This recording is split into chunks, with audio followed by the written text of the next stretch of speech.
E eu quero fazer uma breve reflexão com você essa noite. E essa reflexão tem a ver com o lindo cântico de Maria. Eu não sei se você, com certeza você deve ter visto nas notícias que o Vaticano definiu no mês passado, novembro agora, na verdade no dia 4 de novembro, que Jesus Cristo é o único responsável por salvar a humanidade. Por que isso é importante? Isso é importante porque existia uma menção de Maria como corredentora. O que significa isso? Que ela era participante da mediação para a salvação. E o Papa Leão XIV teve coragem suficiente para dizer, olha, não é bem assim. E quando ele fez isso, na verdade, ele não está fazendo algo sozinho, solitário. O Papa Francisco, anterior a ele, havia dito que isso era uma loucura tolice, chamá-la de corredentora.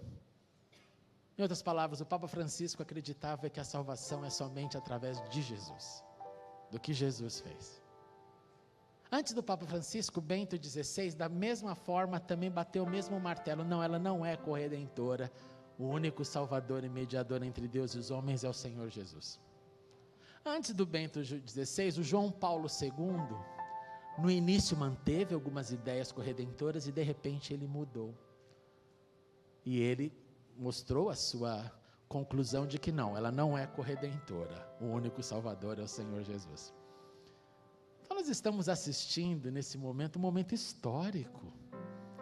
Um momento histórico que gera mais unidade entre o povo de Deus espalhado pela terra, nas diversas denominações, nos diversos formatos dos seguidores da cruz. Por isso eu queria brevemente falar um pouquinho sobre ela, sobre Maria. Seu nome original é Miriam. Que pai daria o nome de uma filha Miriam naquela época?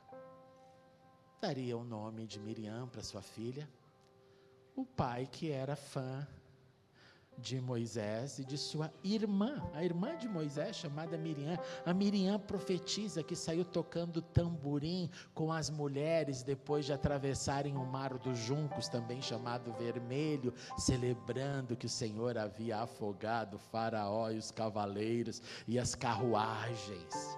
Miriam. Agora é interessante notar que Miriam é um nome que o significado cola mais para a gente se você pegar o significado egípcio. Porque aonde nasceu Miriam? No Egito.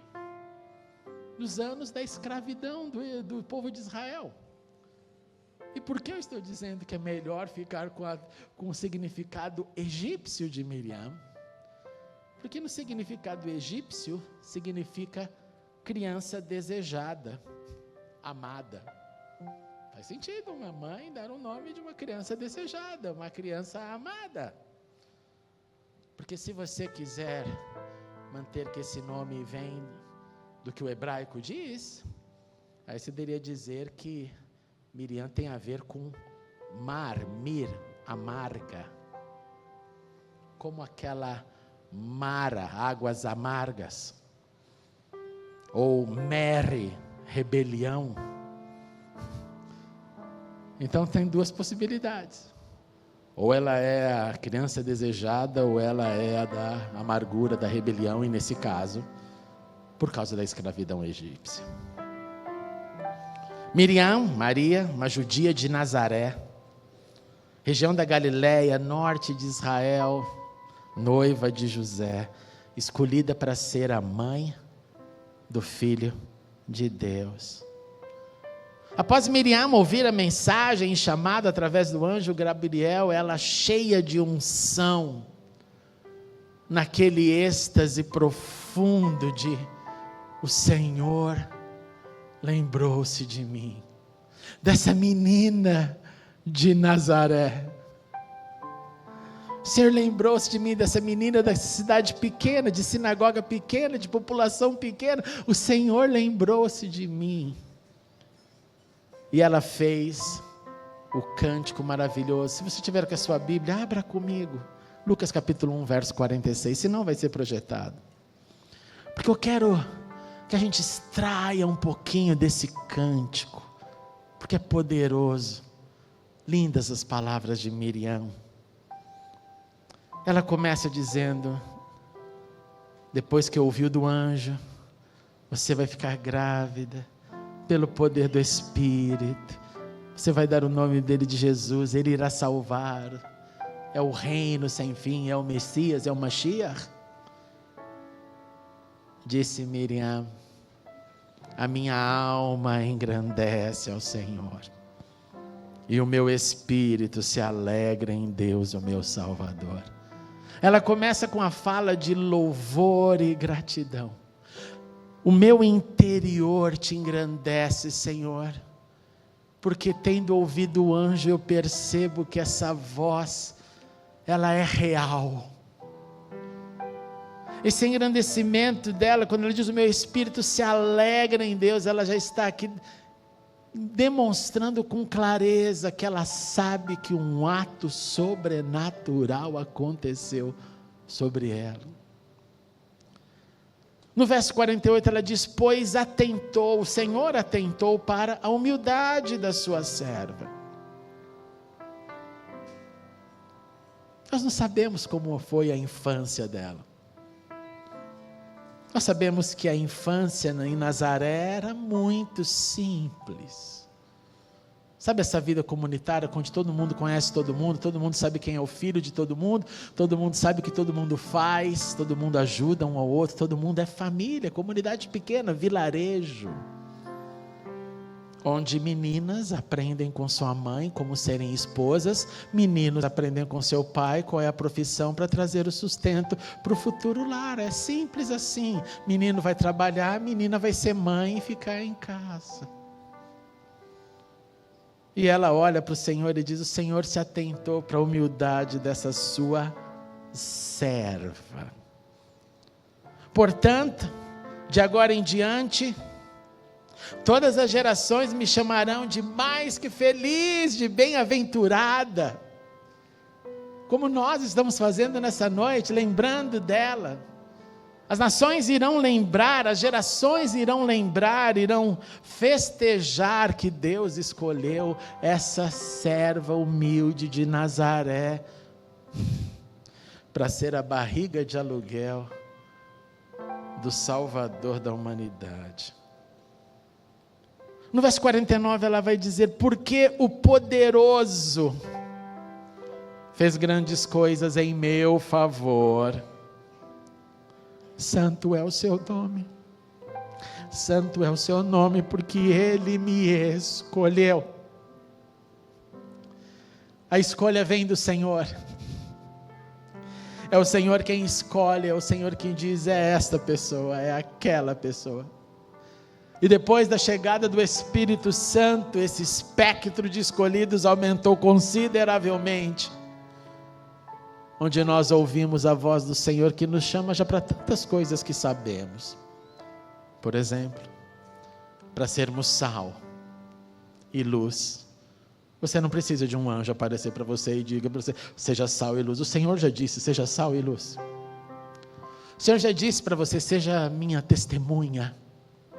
O Senhor já disse para você, vá pelas nações, pregue o Evangelho. O Senhor já disse, não precisamos de Gabriel mais para chegar e dizer isso. O Senhor já disse, ame ao Senhor Deus de todo o teu coração, de toda a sua alma, de todo entendimento. O Senhor já nos disse, ame o seu próximo como você ama a si mesmo. O Senhor já nos disse que nós temos que ter fé sim, mas temos que ter também obras, pois fé sem obras é morte. O Senhor já nos disse. O Senhor já nos chamou de amigos, de filhos, de herdeiros. O Senhor já falou. E quem ouve o chamado se torna o escolhido, pois escolhido é quem atende o chamado. Miriam disse, sim, De todas as gerações me chamarão de bem-aventurado, porque o poderoso fez grandes coisas em meu favor, santo é seu nome, e ele me escolheu, e ele é Deus da história. No verso 50, sua misericórdia estende-se aos homens que o temem.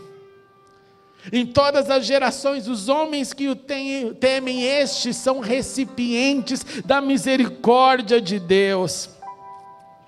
Esses continuam a receber mais dessa graça, desse favor de Deus, e mais Deus continua a usar esses que o temem. E não se equivoque, não são aqueles que têm medo de Deus, são aqueles que têm uma posição de reverência, de temor, de obediência diante de Deus. Ele realizou feitos poderosos com o seu braço, disse Miriam, dispersou os que são soberbos no íntimo do coração, porque o Senhor sempre prefere os humildes, pois os humildes possuem coração quebrantado, os humildes são ensináveis, os orgulhosos não querem aprender, não querem se render. Disse Miriam, sim, o Senhor dispersa os soberbos. 52, ele derrubou governantes dos seus tronos. Ele tem tudo em suas mãos, ele levanta, ele retira. Mas uma vez mais, ele exalta os humildes. Encheu de coisas boas os famintos. Será que Miriam passou fome lá em Nazaré um pouquinho? Para ela celebrar esse momento do Deus que dá comida aos pobres? Não é difícil de ter acontecido com ela, vivendo numa família humilde em Nazaré. Mas despediu de mãos vazias os ricos. Mãos vazias, como assim? Se ele é rico? Mãos vazias das bênçãos de Deus. Porque até mesmo o dinheiro sem as bênçãos de Deus não tem o efeito que poderia ter. E ele ajudou Israel, o seu servo, lembrando-se da sua misericórdia para com Abraão e os seus descendentes para sempre, como disseram aos nossos antepassados. Como assim, Miriam? Como que ele ajudou Israel? Como que ele lembrou dos nossos antepassados? Para ter essa resposta, nós temos que ler Gênesis 22, que diz o seguinte: juro por mim mesmo, declara o Senhor, que por ter feito o que fez Abraão, por não ter me negado seu filho, seu único filho, esteja certo de que o abençoarei e farei a sua descendência tão numerosa como as estrelas do céu e como a areia à beira-mar. E a sua descendência conquistará as cidades dos seus inimigos, e por meio dela, é disso que a Maria está dizendo, falando, todas as nações da terra serão abençoadas, porque você, Abraão, obedeceu. Aleluia. O texto conclui com uma simples informação. E Maria ficou com Isabel cerca de 3 meses e depois voltou para casa, para esperar o momento da gravidez chegar ao fim, e aí Belém, e aí nascimento, que nós vamos pensar nisso no próximo culto, no domingo que vem. Com Miriam, Maria, nós aprendemos que diante de Deus nós podemos entrar com essa constatação do que Ele faz, louvando o Senhor com gratidão. Irmãos e irmãs, reveja a sua gratidão neste dezembro.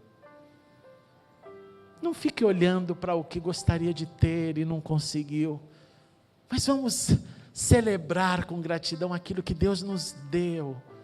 A nossa lista de humanos que somos, ela sempre tem mais do que a gente tem, não é? A gente sempre quer mais, mas vamos focar nesse fim de ano em tudo aquilo que Deus nos deu, em tudo aquilo que Ele fez por nós. Segundo, Maria nos fala sobre o caminho da humildade. E não se equivoque, promoção vem de Deus. Promoção, livramento, promoção, status, promoção, aquilo que eu sonho, promoção, aquilo que eu desejo, vem de Deus. Quando não é de Deus, não dura. É de Deus que nós queremos ser escolhidos e chegar nos lugares que Ele tem para nós. Maria nos ensina a reconhecer na história os feitos do Senhor. E nos faz perceber que é Ele que exalta, que é Ele que retira. Então isso deve nos dar paz de coração, mesmo quando nós vemos todas as tragédias que estão acontecendo pelo mundo. Nesse domingo lá na Austrália, certamente você viu nas notícias, judeus celebravam Hanukkah, que é a festa das luzes. A festa mencionada lá nos livros dos Macabeus, da rededicação do templo. Então se acendem ali um menorá específico chamado Hanukkah, celebrando a vitória do Senhor. E um atentado terrorista fez com que esse dezembro ficasse bem sombrio para aquelas famílias que perderam aqueles entes queridos.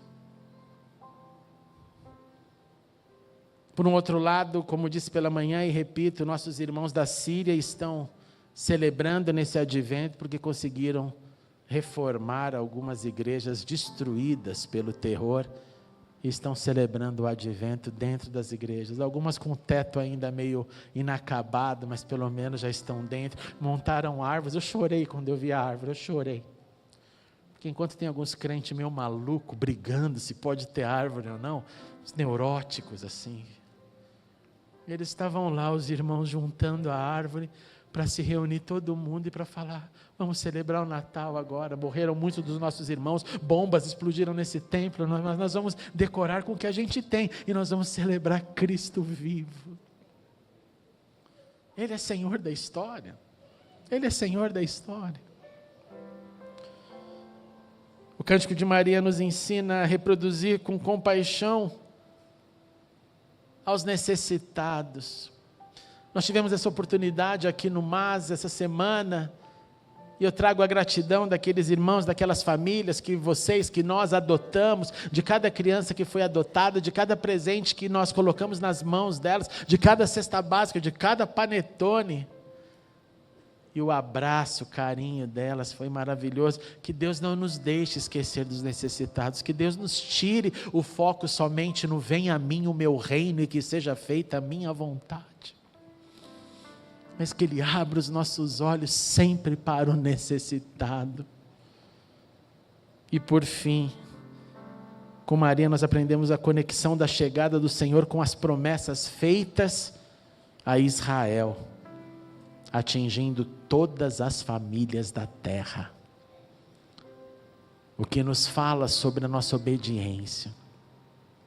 Um gesto de obediência reverbera no planeta, porque é mais um filho que obedeceu. E quando um filho obedece, ele conectado com o Pai, ele está dizendo ao mundo, eu creio, portanto obedeço. E que seja a nossa obediência conhecida, não só nesse Natal, nessa estação de advento, mas por todos os nossos dias.